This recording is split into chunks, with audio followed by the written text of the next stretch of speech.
Hello प्यारे बच्चों, स्वागत है फिर से आपका एक बार एस्पायर क्लासेस में। तो लास्ट लेक्चर में हमने प्रोजेक्टाइल के बारे में पढ़ा था। हमने सारी चीजें डिस्कस की थी, जैसे टाइम ऑफ फ्लाइट क्या होता है, maximum height, range, equation of trajectory, वो सारी चीजें हम डिस्कस कर चुके हैं और कुछ इंपॉर्टेंट एसोसिएटेड फार्मूला भी हमने डिस्कस किए थे। तो आज उसी के चलते हम कुछ न्यूमेरिकल्स सॉल्व करते हैं।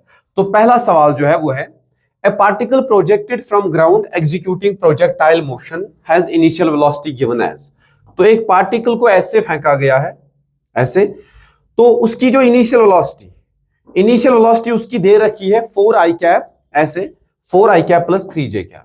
तो कहने का मतलब वेलोसिटी के जो दो कंपोनेंट है, एक तो उसका एक्स कंपोनेंट, वो कितना है, एक्स कंपोनेंट उसका है दैट इज 4, और उसका जो वाई कंपोनेंट है, वाई कंपोनेंट जो उसका है दैट इज 3। अब हमसे क्या पूछा है, हमसे पूछा है एंगल ऑफ प्रोजेक्शन बताओ, time of flight, maximum height, range, equation of trajectory. जो भी सारी चीजें हम पढ़ चुके हैं, तो हमें उसी के बारे में बात करनी है, ठीक है। अब यहां पे हमें समझ में आता है सर, जो एंगल ऑफ प्रोजेक्शन है वो तो ये थीटा है। अगर इस थीटा को निकालना होगा तो थीटा को कैसे निकाले, हमें पता है सर tan थीटा जो होता है ये होता है uy upon ux। Sir uy upon ux, अब uy है कितना, uy है 3 और ux है कितना, ux है 4। अब tan थीटा की वैल्यू कब 3/4 होती है, जब थीटा अपना 37 डिग्री होता है। तो ये हमारा जो है पहले पार्ट का आंसर आ गया। अब इसके बाद टाइम ऑफ फ्लाइट, तो टाइम ऑफ फ्लाइट के तो दो फार्मूला हमारे पास, एक तो थीटा के टर्म्स में, दूसरा वेलोसिटी के कंपोनेंट के टर्म्स में। मुझे डायरेक्ट वेलोसिटी के कंपोनेंट देके है ना, तो मेरे लिए आसान यही हो जाएगा यूज करना। तो ये बनेगा uy है कितना, uy इज 3 अपॉन जी, तो ये बन जाएगा 2 3 6 अपॉन जी। तो ये हमारा और एक आंसर हो गया। इसका यूनिट जो होगा वो होगा सेकंड। अब जी को आप 10 दे दो या 9.8 दे दो, तो डिपेंड्स अपॉन योर कन्वीनियंस, आप आंसर तक पहुंच ही जाओगे। तो मैं तो खैर जी में ही रख रहा हूं इसको। अब देखो मैक्सिमम हाइट के लिए हम क्या करें, मैक्सिमम हाइट होता है sir u square y upon 2g होता है। अब देखो uy स्क्वायर, uy है कितना, y कंपोनेंट इज 3, तो इसको स्क्वायर करोगे तो 9 upon 2g is the maximum height. In a similar वे अगर मुझे रेंज चाहिए तो रेंज को क्या लिख सकते हैं, 2ux uy upon g implies जो रेंज की वैल्यू आएगी ux कितना है 3, uy कितना है 4, 4 3 12, 12 2 24 अपॉन g, 24 अपॉन जी जो है ये रेंज की वैल्यू आएगी। अब हमें इक्वेशन ऑफ ट्रैजेक्टरी चाहिए, तो इक्वेशन ऑफ ट्रैजेक्टरी हमारे पास दो है, एक तो y equal to x tan theta minus gx square upon 2u square cos square theta, एक तो हमारे पास ये है, और दूसरी इक्वेशन जो इससे आसान वो हमारे पास ये है, x tan theta 1 minus x upon r. ये तो हमारे पास है ना, हाँ सर ये हमारे पास है बिल्कुल। y is equal to tan theta है कितना, tan थीटा है 3/4 x 1 minus x upon range की वैल्यू कितनी है हमारे पास 24 अपॉन जी, तो 24 और g इधर जाएगा। So this is the equation of trajectory. अब इसको फर्दर भी सिंप्लीफाई कर सकते हो, लेकिन आंसर तो मेरे हिसाब से यहां तक है इसका। तो ये हो गया। Moving on to another question, ये वाला सवाल, ये तो बिल्कुल आसान सवाल है। Two bodies are thrown up at angles 45 and 60, तो थीटा 1 है 45, एक को छोड़ा गया 45 पे और दूसरे को छोड़ा गया 60 डिग्री पे। अब क्या पूछ रहा है, if both bodies attain same vertical height, अगर वो सेम वर्टिकल हाइट तक चली जाती है, मतलब एक ऐसे और दूसरा कुछ ऐसे, तो इनकी वर्टिकल हाइट क्या होगी, सेम हो गई वर्टिकल हाइट। तो इससे हमें यह समझ में आया सर, अगर ये है 45 डिग्री वाला और ये है 60 डिग्री वाला, ठीक, अगर इन्होंने सेम वर्टिकल हाइट अटेन किए तो इनका टाइम ऑफ फ्लाइट भी सेम ही होगा, क्योंकि वाई कंपोनेंट तो बराबर है ना। अब उसने पूछा रेशियो ऑफ इनिशियल वेलोसिटीज क्या होगा। रेशियो ऑफ इनिशियल वेलोसिटीज के लिए हम ये कर सकते हैं कि मान लेते हैं कि पहले इसकी थी u1 और इस वाले की क्या थी u2। नाउ वी नो कि मैक्सिमम हाइट को क्या लिखा जाता है हमसे, तो हाँ मैक्सिमम हाइट पूछा है, मैक्सिमम हाइट तो बराबर है, तो hmax1 is equal to hmax2। अब देखो hmax को लिखा जाएगा u स्क्वायर, तो u1 स्क्वायर साइन स्क्वायर, पहले केस में एंगल कितना है 45 degree upon 2g। In a similar way what we can write u square sine square, दूसरे केस में एंगल कितना है 60 अपॉन 2g। देखो 2g और 2g कैंसिल, तो ये u1 और u2, तो u1 अपॉन u2 क्या आएगा, वो आएगा sine of 60 upon sine of 45, तो आएगा साइन ऑफ 45। अब u1 स्क्वायर तो ये स्क्वायर और इसको भी स्क्वायर। अब ये स्क्वायर दोनों साइड से कैंसिल हो जाएंगे, तो u1 अपॉन u2 की जो वैल्यू आएगी sin 60 कितना हुआ √3 अपॉन 2 और sin 45 1 अपॉन √2। तो इस 2 को हम लिख सकते हैं √2 होल स्क्वायर, तो यहां से एक √2 और ये स्क्वायर कैंसिल, तो √3 upon √2 is the correct answer. तो इसका जो करेक्ट आंसर है दैट इज दिस √3 अपॉन √2, है ना। ठीक है। और एक प्रोजेक्टाइल को प्रोजेक्ट किया गया, इसने बोला है projectile is fired eight an angle of 45 degree with the horizontal. तो एक प्रोजेक्टाइल को ऐसे फायर किया गया, प्रोजेक्टाइल को ऐसे फायर किया गया, ऐसे 45 डिग्री पे उसको फायर किया गया, तो ये है 45 डिग्री। अब क्या पूछ रहा है, elevation angle of the projectile at its highest point as seen from point of projection. अगर मैं यहां से देखूं, यहां से इसको देखूं, किसको देखूं, टॉप मोस्ट पॉइंट को। जब टॉप मोस्ट पॉइंट को देखूं तो मुझे एलिवेशन एंगल चाहिए। एलिवेशन एंगल क्या होता है, अगर यहां से लेकर यहां तक एक स्ट्रेट लाइन कनेक्ट की जाए तो ये वाला एंगल जो हॉरिजॉन्टल से बन रहा होगा इसे कहते हैं एलिवेशन एंगल। तो ये एलिवेशन एंगल होगा किसके बराबर, ये तो एच मैक्स और ये तो रेंज। तो इस tan अल्फा को क्या लिख सकते हैं सर, tan अल्फा को हम लिख सकते हैं, tan alpha we can write h, हाँ जी h अपॉन ये पूरा तो रेंज है, दिस थिंग इज रेंज, यहां से लेकर यहां तक तो रेंज है, तो ये वाली चीज क्या हो जाएगी r/2। अरे भाई ये वाली चीज r/2 हो जाएगी ना, रेंज का आधा। तो हमें पता है सर इसको लिख सकते हैं h अपॉन r/2, तो 2 किधर जाएगा, इधर। एक फार्मूला मैंने आपको बताया था बहुत काम का, एच मैक्स और रेंज के बीच रिलेशन है r tan थीटा अपॉन 4 का। हाँ बिल्कुल, इक्वेशन आप डायरेक्ट इनका फार्मूला यूज करके, एच की फार्मूला यूज की, रेंज की फार्मूला यूज की, आप वैसे भी निकाल सकते हो, लेकिन मेरे लिए तो आसान है, एच मैक्स और रेंज का तो यही रिलेशन होता है ना आपस में। अब मैंने जब tan अल्फा यहां निकाला तो मैक्सिमम हाइट है एच मैक्स अपॉन इसकी बेस कितनी हो जाएगी, इस ट्रायंगल में से बेस r/2 है, तो r/2 2 ऊपर गया, तो ऐसे लिख सकता हूं sir tan alpha is equal to H max की वैल्यू है क्या sir, that is r tan theta, बिल्कुल r tan थीटा अपॉन 4, और r तो है इधर, ये और ये कैंसिल, तो tan अल्फा की जो वैल्यू आई वो आई 2, हाँ जी 2 ऑफ एंगल कितना हुआ 45 डिग्री, tan ऑफ 45 डिग्री, ये 2 तो था और साथ में 4 भी है, tan 45 कितना होता है 1, तो 2 अपॉन 4 इज 1/2, तो tan अल्फा की वैल्यू आई 1/2। अब tan अल्फा की वैल्यू 1/2, तो अल्फा की वैल्यू आएगी tan inverse 1/2। So this is the correct answer, ये। सो tan अल्फा, ये जो है अल्फा की जो value I that is tan inverse 1/2। आप इसमें ये भी कर सकते थे, बिना ये फॉर्मूला यूज किए आप ये कर सकते थे, एच मैक्स को लिख सकते थे u square sin square theta.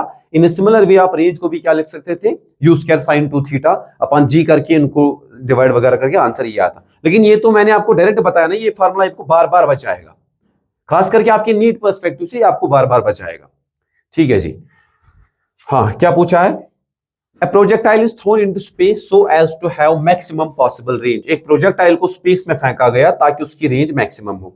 अब अगर रेंज मैक्सिमम, तो ये वाला एंगल क्या होगा, प्रोजेक्टाइल एंगल, ये एंगल ऑफ प्रोजेक्शन होगा 45 डिग्री, हाँ जी। और मैक्सिमम पॉसिबल रेंज जो इसने दे दी वो इसने दे दी 400 मीटर, तो ये वाली रेंज जो इसने दे दी ये दे दी इसने 400 मीटर। इसके बाद क्या पूछ रहा है, इसके बाद ये पूछ रहा है taking the point of projection as origin. अगर इसको ऑरिजिन मान के चले, यहां ऑरिजिन इसको मान के चलते हैं, ठीक बात। The coordinates of the point where the velocity of the projectile is minimum is, तो बताओ कौन से पॉइंट पे, ये वाले पॉइंट पे वेलोसिटी मिनिमम होती है। तो यहां अगर वेलोसिटी मिनिमम होती है और होती किसके बराबर है, u cos थीटा के बराबर होती है। इसने पूछा बताओ भाई इसके कोऑर्डिनेट्स क्या होंगे, इस वाले पॉइंट के, इस वाले पॉइंट के कोऑर्डिनेट्स क्या होंगे जहां पे बॉडी की वेलोसिटी मिनिमम होती है। हमें तो पता है सर ये कोऑर्डिनेट्स बेसिकली है, x की वैल्यू होगी r/2, x की वैल्यू होगी ना r/2। In a similar way y की वैल्यू होगी h मैक्स के बराबर, h मैक्स के बराबर होगी, बिल्कुल सर। तो x को क्या लिखा जाएगा, रेंज तो वो दे रखा है कितना 400, 400/2 तो 200 मीटर।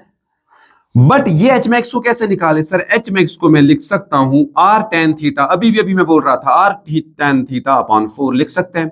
तो सर एच मैक्स की जो वैल्यू आई, एच मैक्स की वैल्यू आई, रेंज है कितनी भाई 400 डिवाइडेड बाई 4, और tan थीटा देखो रेंज मैक्सिमम tan 45 पे तभी तो 400 मिली है, तो tan 45 इज 1, tan 45 अगर 1 है तो ये वैल्यू कितनी आएगी 100 मीटर। तो टॉप मोस्ट पॉइंट के जो कोऑर्डिनेट्स है जहां पे वेलोसिटी मिनिमम थी 200, 100 मीटर है जो है वो कोऑर्डिनेट्स होंगे। तो 200 कामा 100 is the coordinate of that most point जहां पे पार्टिकल की वेलोसिटी मिनिमम है।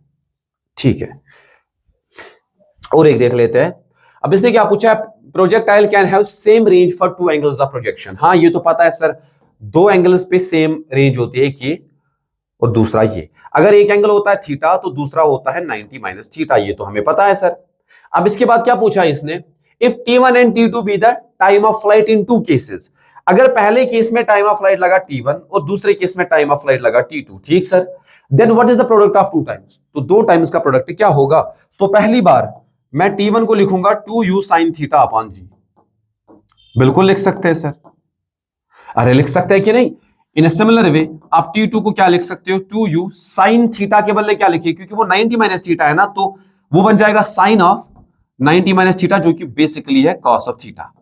Sign 90 upon theta, sine 90 minus theta upon g. तो T2 की वैल्यू क्या आई, T2 की वैल्यू आई 2u cos theta upon g. अब इसने प्रोडक्ट पूछा है, T1 इंटू T2 पूछा है, तो T1 इंटू T2 इसने पूछा है, तो क्या लिखा जाएगा, दिस इंटू दिस, ये बन जाएगा u इंटू यू स्क्वायर, है ना, twice sine theta cos theta. तो ये बन जाएगा twice sine theta cos theta को मैं ऐसे ही रख देता हूं, और साथ में क्या बचा, साथ में और एक 2 बचा, और एक जी इधर और एक जी इधर। इसका कारण यह है क्योंकि इसने ऑप्शंस में आर के साथ रिलेट किया है इनको, इसने ऑप्शंस में आर के साथ रिलेट किया है product of T1 into T2। अब देखो ये वाली चीज जो है ना, यू स्क्वायर 2/g तो है बिल्कुल सर। अब देखो you square twice sine theta cos है, क्या बन जाएगा साइन 2 थीटा, उसको किसका मल्टीपल, यू स्क्वायर अपॉन जी। ये पूरी टर्म क्या होती है, दिस इज रेंज। तो ऐसा फार्मूला बनता है। तो ये अगर याद भी रहे तो अच्छा ही है, इसमें खैर कर भी सकते हो। तो T1 मल्टीप्लाइड बाई T2, जब एक प्रोजेक्टाइल को कंप्लीमेंट्री एंगल्स पे छोड़ा जाता है तो जो दो टाइम ऑफ फ्लाइट का प्रोडक्ट होता है वो होता है 2r अपॉन जी। वो किस पे डिपेंडेंट होता है, वो रेंज पे डिपेंडेंट होता है। अब इसने क्या पूछा, T1 T2 is independent of are, गलत।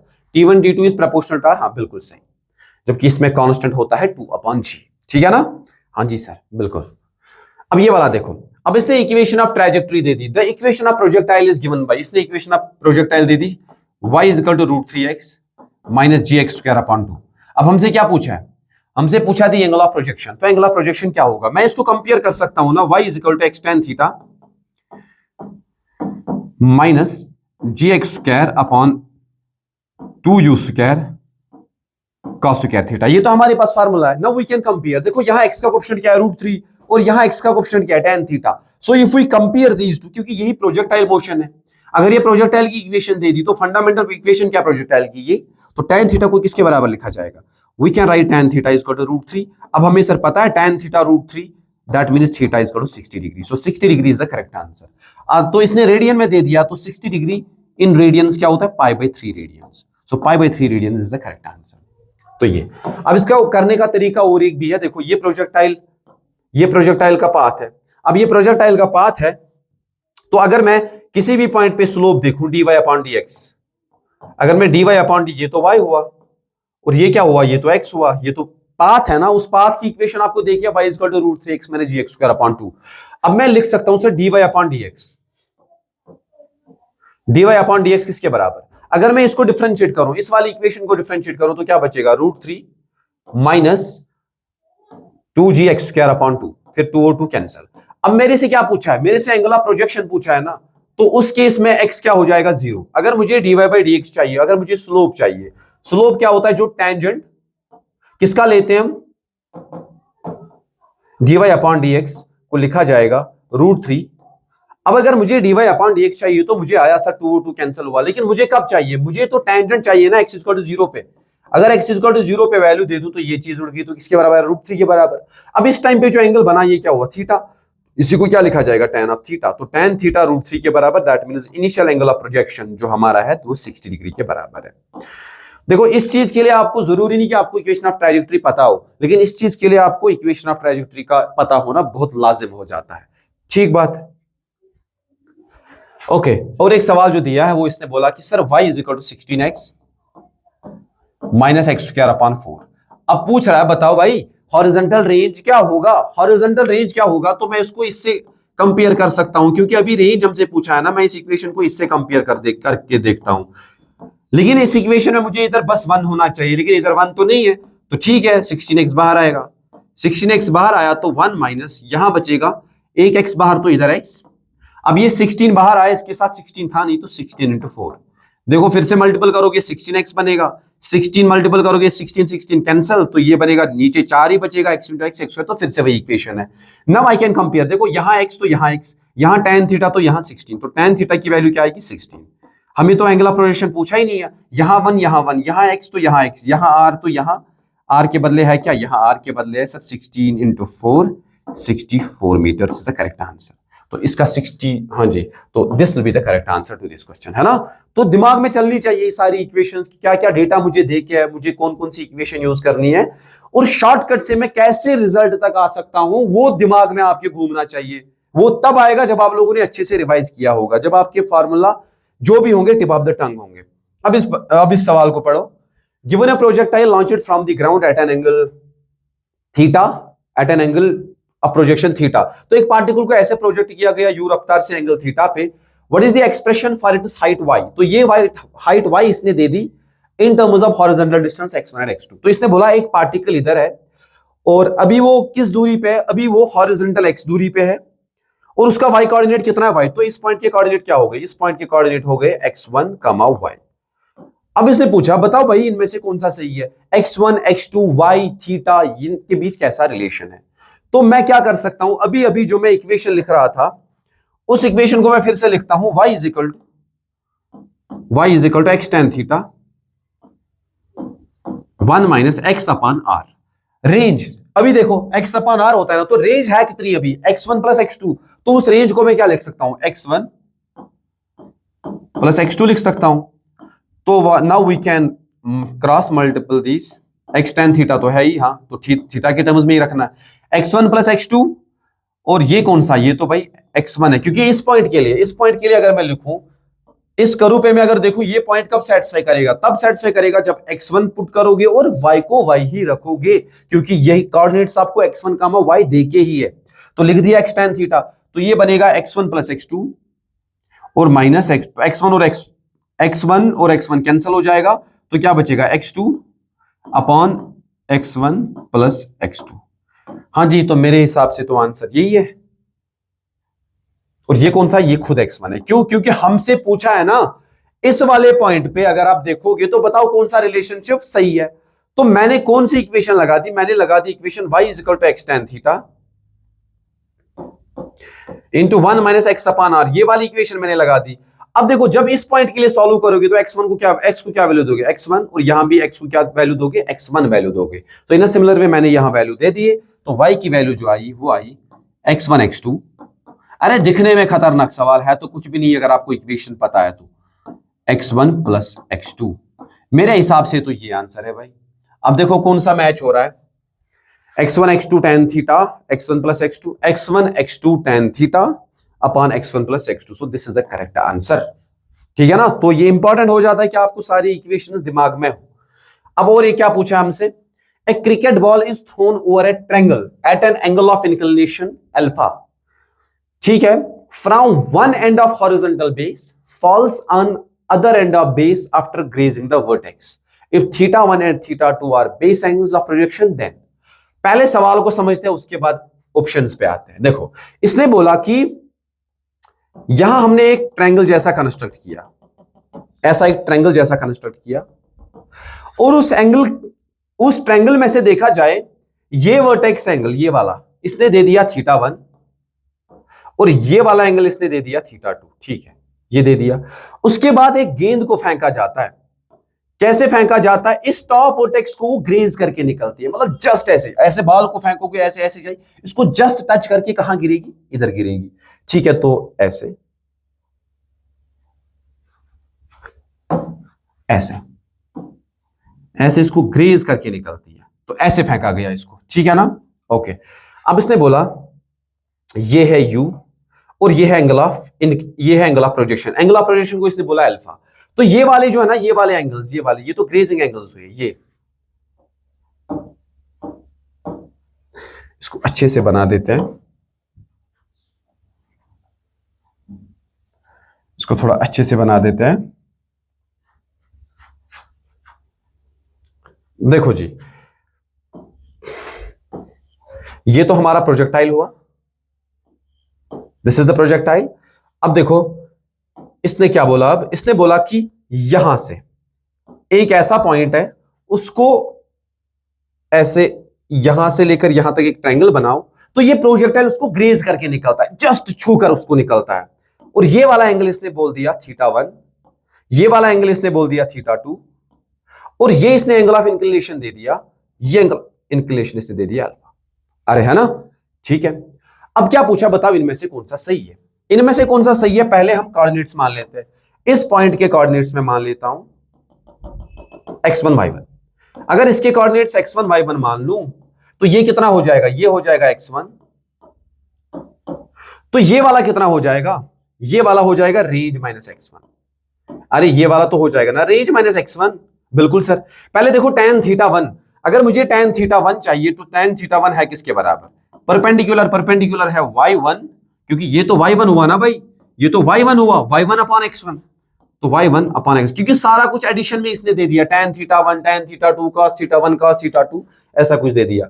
इन अ सिमिलर वे अगर मैं tan θ2 देखूं तो tan θ2 किसके बराबर आएगा, tan θ2 अपना आएगा ये y1 upon r minus x, y1 upon r minus x1, ये तो आ गए। अरे भाई ये तो है ना, अगर मुझे tan θ1 चाहिए तो दिस अपॉन दिस, अगर मुझे tan θ2 चाहिए तो this y1 upon this r minus x1।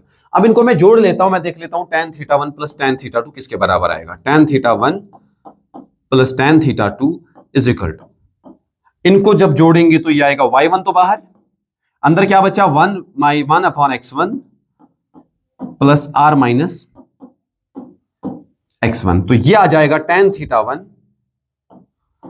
Plus tan θ2 is equal to y1, ये बन जाएगा r माइनस x1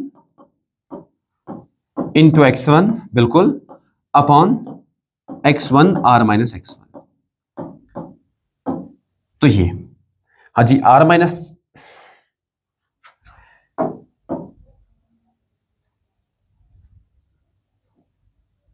देखो जी जब ये बनेगा r माइनस x1, ये प्लस x1, तो ऊपर सिर्फ r ही बचेगा, ऊपर तो सिर्फ r ही बचेगा और नीचे बचाइए। नाउ ये भी तो लिख सकता हूं ना मैं, y is equal to x tan theta by equation of trajectory, x tan theta, लेकिन x के बदले क्या लिखूं, x1, क्योंकि कोऑर्डिनेट x1 हुआ, 1 माइनस x1 अपॉन r। अरे लिख सकते हैं कि नहीं, बिल्कुल सर लिख सकते हैं, तो ये लिख दिया। तो मैं ये भी तो लिख सकता हूं ना sir, y is equal to x1 tan theta, लेकिन ये y की वैल्यू इस पॉइंट पे क्या है y1, तो ये बचेगा r minus x1 upon r। अब देखो अगर मैं यहां से tan थीटा निकालूं, tan थीटा तो निकाल ही सकता हूं, tan थीटा की वैल्यू क्या आएगी, tan थीटा की वैल्यू ये बनेगा y1 r, बिल्कुल सर y1 r, बिल्कुल y1 इंटू r, अपॉन क्या बनेगा, डिवाइड हो जाएगा x1 into r minus x1। तो इक्वेशन ऑफ ट्राजेक्टरी से मुझे tan थीटा मिला, tan थीटा के बदले है क्या अभी, tan थीटा के बदले है अभी tan अल्फा। ये जो tan थीटा है ना, ये तो मैंने एंगल ऑफ प्रोजेक्शन माना था, लेकिन इसने एंगल ऑफ प्रोजेक्शन को क्या बोला, इसने एंगल ऑफ प्रोजेक्शन को अल्फा बोला, थीटा के बदले अल्फा, तो मैं इसको लिख सकता हूं ये बेसिकली tan अल्फा है। tan अल्फा की वैल्यू हमें ये आई 1 y into r upon x1 minus r minus x1। तो देखो ये चीज और ये चीज तो सेम ही है ना, ये tan alpha y1 into r, in similar way tan θ1 plus tan θ2 वो भी y1 इंटू r। अब देखो इसका डिनोमिनेटर और इसका डिनोमिनेटर तो सेम है ना, तो इससे हमें समझ में आया सर अगर मैं देखूं ये वाला एंगल जो कि tan अल्फा है, तो ये tan अल्फा क्या होगा, ये tan अल्फा बेसिकली होगा, अगर यहां से मैं देखूं ये एंगल ऑफ इंक्लिनेशन, ये वाला एंगल ऑफ जिसे कहते हैं एंगल ऑफ एलिवेशन, ये है हमारा tan ऑफ θ1, प्लस जब वो अदर साइड से गिरा तो उस ट्रायंगल के साथ, उस ट्रायंगल में ये वाला एंगल क्या बना, tan θ2। ये रिजल्ट भी डायरेक्ट याद रहे तो इसमें कोई बुराई नहीं है। तो जब ये एक बॉल, एक प्रोजेक्टाइल जिसको हमने अल्फा से छोड़ा था, अगर वो एक ट्रायंगल को ग्रेज होकर निकलती है और बिल्कुल उसके दूसरे वर्टेक्स पे गिर जाती है, तो जो एंगल के वो नीचे वाले, जो ट्रायंगल के नीचे वाले दो एंगल होते हैं θ1 और θ2, उन दोनों का अगर समेशन लिया जाए वो किसके बराबर होता है, tan of alpha, where alpha is the angle of projection of the projectile. तो ये अच्छा सवाल है और मैं कहता हूं कि ये रिजल्ट अगर डायरेक्ट ही याद रहे तो इसमें कोई बुराई नहीं है ना, ठीक है। अब इस वाले सवाल में इसने क्या पूछा, particle is projected at angle theta with horizontal with initial speed u। तो ऐसे पार्टिकल को प्रोजेक्ट किया गया इनिशियल स्पीड u देकर, और एंगल ऑफ इंक्लिनेशन है थीटा, एंगल ऑफ प्रोजेक्शन जो है वो थीटा है। Calculate the time when it is moving perpendicular to initial direction. अब इसने पूछा बताओ कितने टाइम बाद ये पार्टिकल इनिशियल डायरेक्शन के परपेंडिकुलर चल रहा होगा। तो कहने का मतलब, अगर मैं यहां से बोलूं कि कुछ टाइम बाद ये यहां आ गया, तो यहां आ गया तो डायरेक्शन ऑफ मोशन होगी क्या? डायरेक्शन ऑफ मोशन होगी ना भाई v, ये वाली, तो लेट्स कॉल इट v। अब देखो अगर मैं इसको थोड़ा प्रोड्यूस करूं, तो किसी एक टाइम के लिए ये तो इनिशियल डायरेक्शन ऑफ मोशन है, ये तो किसी टाइम बाद इसकी वेलोसिटी हुई, इनके बीच एंगल 90 तो बन सकता है ना। तो इसने पूछा वही टाइम बताओ, वो टाइम बताओ कितने टाइम बाद ऐसा हुआ होगा। इसके करने के दो तरीके हैं। पहला तरीका तो मैं आपको बताऊं, पहला तरीका अगर मैं आपको बताऊं वो ये, अगर एक पार्टिकल को ऐसे प्रोजेक्ट किया, ऐसे प्रोजेक्ट किया, तो ये इसकी इनिशियल वेलोसिटी हो गई। इस इनिशियल वेलोसिटी के कितने कंपोनेंट, अगर ये थीटा, तो मैं इस इनिशियल वेलोसिटी को लिख सकता हूं सर, ये बराबर है u cos theta i cap plus u sin theta j cap. बिल्कुल। अब मान लेते हैं कि किसी टाइम t बाद वेलोसिटी हो गई v। अब इस वेलोसिटी के कितने कंपोनेंट हो जाएंगे? इस वेलोसिटी के कंपोनेंट हो जाएंगे, एक तो इसका x कंपोनेंट प्लस इसका y कंपोनेंट। अरे ऐसे ही लिखा जाएगा, तो इस वेलोसिटी को लिखा जाएगा ऐसे, vx तो चेंज नहीं होगा, वो u cos theta i cap ही रहेगा। और vy क्या रहेगा? vy को लिखा जाता है u माइनस gt लिखा जाता है ना, लेकिन अभी u के बदले क्या लिखूं? मैं लिखता हूं इसको vy को u sin theta minus gt into j cap. तो ये वेलोसिटी आ गई, ये है इनिशियल वेलोसिटी और ये है फाइनल वेलोसिटी। मान लेते कि इनिशियल वेलोसिटी अगर ये, दिस इज इनिशियल वेलोसिटी, किसी टाइम बाद फाइनल वेलोसिटी ऐसे, और ये इसके परपेंडिकुलर होगी, तो इन दोनों का डॉट प्रोडक्ट क्या होना चाहिए? अगर इनके बीच 90 डिग्री बना, इनिशियल डायरेक्शन है ये और फाइनली वेलोसिटी इधर, अगर ये आपस में 90 का एंगल बना रहे हैं, तो इनका डॉट प्रोडक्ट क्या होना चाहिए? इनका डॉट प्रोडक्ट फिर जीरो होना चाहिए। तो फाइनल वेलोसिटी का इनिशियल वेलोसिटी के साथ डॉट प्रोडक्ट क्या होना चाहिए? जीरो।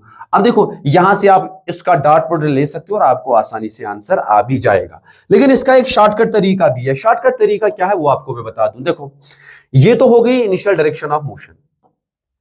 किसी टाइम t बाद ये वेलोसिटी ऐसे परपेंडिकुलर हो गई। अब ये वेलोसिटी परपेंडिकुलर हो गई, इनिशियल एंगल ऑफ प्रोजेक्शन क्या था? थीटा। अरे भाई initial angle of projection theta था। तो यहां से मैं अगर एक हॉरिजॉन्टल लाइन ड्रॉ करूं, यहां से अगर एक हॉरिजॉन्टल लाइन ड्रॉ करूं ये वाली, तो देखो अगर ये थीटा तो ये भी क्या होगा भाई? ये भी होगा ना थीटा। तो अब इस v के कितने कंपोनेंट हो सकते हैं? इस v के दो कंपोनेंट हो सकते हैं भाई, एक तो ये वाला इसका कंपोनेंट और दूसरा कौन सा कंपोनेंट? दूसरा इसका ये वाला कंपोनेंट। अब देखो अगर ये थीटा तो दिस इज अगेन थीटा। अरे बिल्कुल सर ये अगेन थीटा है। Now what I can do is, अब इस v का ये हॉरिजॉन्टल कंपोनेंट क्या होगा? इस v का अगर मैं देखो, ये तो थीटा हुआ, ये वाला कंपोनेंट क्या हो जाएगा? ये हो जाएगा v cos ऑफ थीटा। इसके साथ मुझे नहीं मतलब। इसका हॉरिजॉन्टल कंपोनेंट क्या हुआ? वो हुआ v sin ऑफ थीटा। लेकिन हमें पता है प्रोजेक्टाइल के केस में जो हॉरिजॉन्टल कंपोनेंट ऑफ वेलोसिटी है वो चेंज नहीं होता। तो इनिशियली हॉरिजॉन्टल कंपोनेंट कितना है? u cos of theta. अरे भाई है कि नहीं? तो u cos ऑफ थीटा के बराबर। अब फाइनली किसी टाइम t बाद इसका हॉरिजॉन्टल कंपोनेंट कितना हुआ? v sin theta. जब वेलोसिटी बाई v हो गई, तो रूल तो ये कहता है कि horizontal component of velocity does not change. Horizontal component of velocity remains same, वो सेम रहता है, रिमेन सेम। अगर वो सेम रहा तो क्या हम लिख सकते हैं सर v sin थीटा की जो वैल्यू है ना वो किसके बराबर आएगी? वो आएगी u cos थीटा के बराबर। बिल्कुल सर। तो यहां से हमें वो वेलोसिटी मिली। वेलोसिटी किसके बराबर मिली? वेलोसिटी मिली u cos theta upon sin of theta. तो यहां से हमें वो वेलोसिटी मिली। अब अगर हमें वेलोसिटी मिली है तो टाइम निकालना कोई बड़ी बात नहीं है। तो टाइम के लिए हम इक्वेशन वगैरह यूज कर सकते हैं। देखो मुझे जो वेलोसिटी का वैल्यू मिला है वो कितना मिला? v equal to u cos theta into sin theta. अब देखो जो वर्टिकल कंपोनेंट नीचे की तरफ जो कंपोनेंट आया वो तो हुआ ना v cos थीटा। अगर मैं y कंपोनेंट देखूं वेलोसिटी का वो कितना आया? v cos of theta into ये क्या है? u cos theta upon sin theta. अरे बिल्कुल लिख सकते हैं, लिख सकते हैं कि नहीं? यहां से देखो मेरा जो v का वैल्यू आया, मैंने लिखा सर ये एंगल थीटा, तो ये कितना आया? ये आया ना v sin थीटा।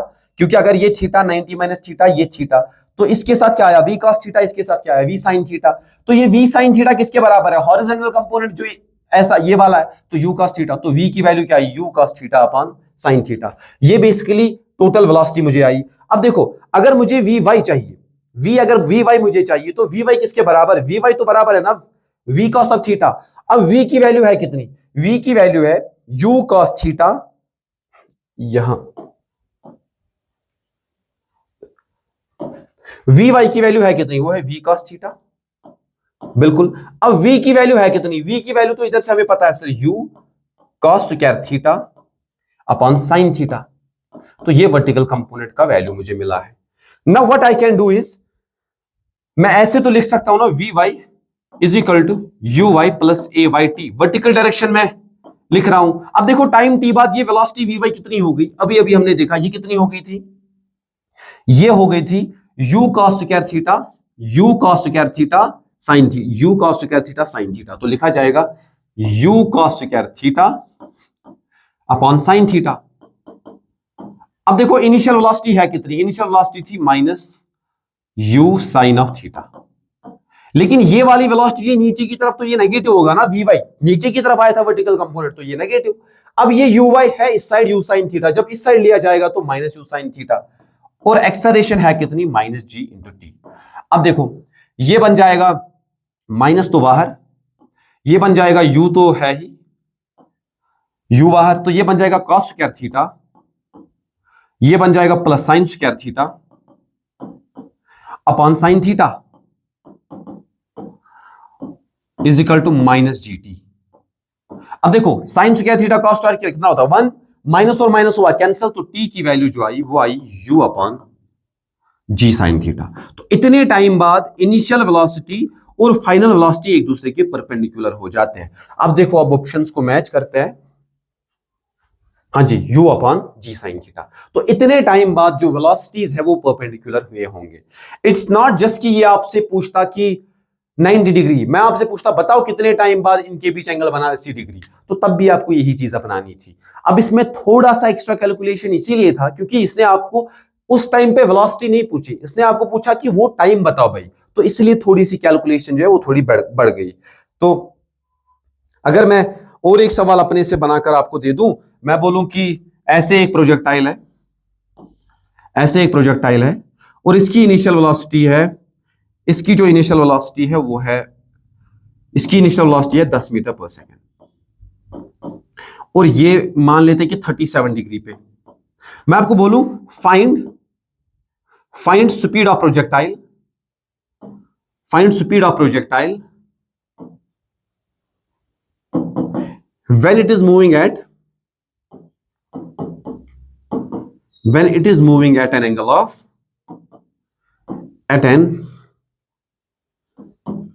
of कितना बोलो 130, ठीक है ले लेते हैं अपने से 147 डिग्री ले लेते हैं। तो मैंने बोला स्पीड बता प्रोजेक्टाइल की क्या होगी जब ये मूव कर रहा होगा at an angle of 147 degree with respect to initial direction of motion, initial direction of motion. अपने से सवाल बना रहा हूं, अब इसको करने का तरीका क्या है, देखो इनिशियल वेलोसिटी है कितनी 10, अगर इनिशियल वेलोसिटी है 10 तो इनिशियल डायरेक्शन ऑफ मोशन तो ये हुआ।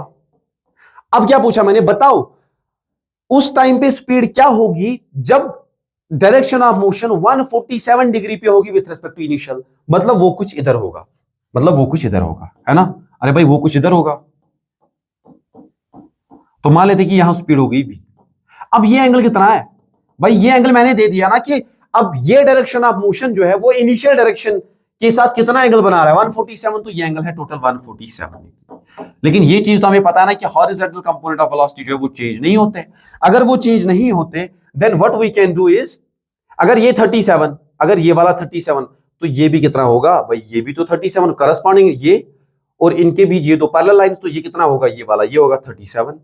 तो ये वाला बचा कितना, अब मैंने थोड़ी सी कंस्ट्रक्शन इसमें खतरनाक कर दी तो उसकी तरफ आपको ध्यान नहीं देना। तो ये 37, तो 147 में से 37 गया तो कितना बचा, अरे 110 बचा। तो अगर ये 110 बचा तो इसका ये वाला कंपोनेंट कितना आएगा v cos 110 ये किसके बराबर आना चाहिए, ये आना चाहिए, इसका हॉरिजॉन्टल कंपोनेंट कितना है, इसका हॉरिजॉन्टल कंपोनेंट 10 cos 37, तो 10 cos 37 इसको लिखना चाहिए सर 10 cos of 37, तो ऐसे हमारा आंसर आएगा सर 10 cos of 37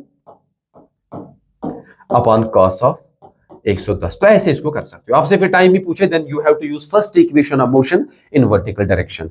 सवाल तो बहुत सारे बन सकते हैं इसमें, बस अगर आपका कॉन्सेप्ट क्लियर है, ज्यादा से ज्यादा क्या करोगे ऐसे सवाल में, कैलकुलेशन एरर। लेकिन जितनी ज्यादा प्रैक्टिस करोगे कैलकुलेशन एरर से भी बचोगे। और अगर आपको कॉन्सेप्ट अच्छे से समझ में आया है और आपने माइंड में बना के रखा कि इस चैप्टर में मुझे ये चीजें पढ़नी है, एक दो रिवीजन करके आपकी जो फार्मूला सारे वो आपके ऐसे दिमाग में बैठे, तो जब फिर सवाल को देखते हो ना तो फिर खुद ब खुद एक अप्रोच नजर आता, नहीं भाई मुझे इस सवाल को ऐसे करना है। तो सारी चीजें जो आती है वो प्रैक्टिस करने से आती है। प्रैक्टिस तो करनी है, ऐसा आपको दिमाग में नहीं बिठा के रखना है कि चलो भाई ठीक है कॉन्सेप्ट अगर उतना नहीं आता मैं बस फार्मूला को देखता हूं बिना कॉन्सेप्ट को सीखे, फिर बस कॉन्सेप्ट, फिर बस और सवाल करते जाऊंगा तो शायद मेरा कुछ भला होगा। उससे कुछ हाथ नहीं लगता। अगर फिजिक्स आती है तो फिजिक्स इसीलिए बच्चे को आती है क्योंकि उसको कॉन्सेप्ट पहले आता है, उसने फिजिक्स के कॉन्सेप्ट को अच्छे से समझा है। अब उसके बाद वो जितनी ज्यादा प्रैक्टिस करेगा उसको और ज्यादा एडअप होता है, क्योंकि फिर क्लैरिटी आती है, कैलकुलेशन कुछ भी नहीं होता, तो अल्टीमेटली वो बच्चा स्कोर कर पाता है फिजिक्स में। ये मैंने अक्सर नोटिस किया है। तो पहले कॉन्सेप्ट को अच्छे से समझो, फिर जितनी प्रैक्टिस करोगे ना भाई वो आपके लिए बोनस है ना। ठीक बात। अब देखते हैं, हाँ जी, अब हमारा जो टॉपिक है इस टॉपिक को हम कल वाले लेक्चर में डिस्कस करते हैं कि अगर एक प्रोजेक्टाइल को किसी हाइट से हॉरिजॉन्टली फेंका जाएगा। अभी तक हम पार्टिकल को कहां से फेंकते थे, ग्राउंड से, तो ये तो ग्राउंड टू ग्राउंड प्रोजेक्टाइल था, तो हम ग्राउंड टू ग्राउंड उसको फेंकते थे। तो कल वाले के लेक्चर में हम देखेंगे कि अगर मैं किसी बिल्डिंग पे खड़ा हूं और उसको हॉरिजॉन्टली फेंकूं, तब टाइम ऑफ फ्लाइट, तब रेंज और इक्वेशन ऑफ ट्रैजेक्टरी, वेलोसिटी किसी भी टाइम पे, वो सारी चीजें हम नेक्स्ट वाले लेक्चर में देखते हैं। तो अभी के लिए लेक्चर को करते हैं and thank you very much.